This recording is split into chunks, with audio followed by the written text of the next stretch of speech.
दिल से तेरे हर दम बेटा खाती माई के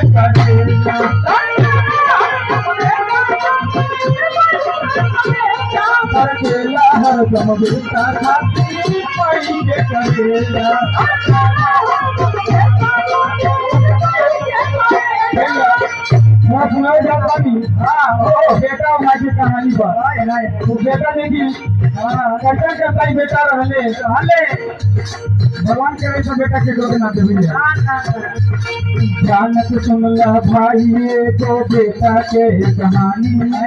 मन मोहनी के जालन पड़ के कैलत बड़ा नदान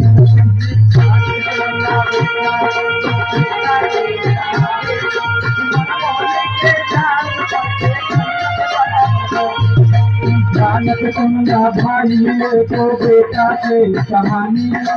मनमोहनी के जालन पड़ के कैलत बड़ा नदान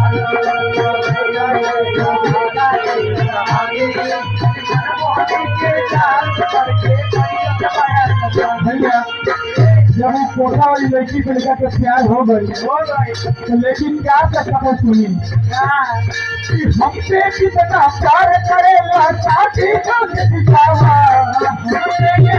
प्यार करेगा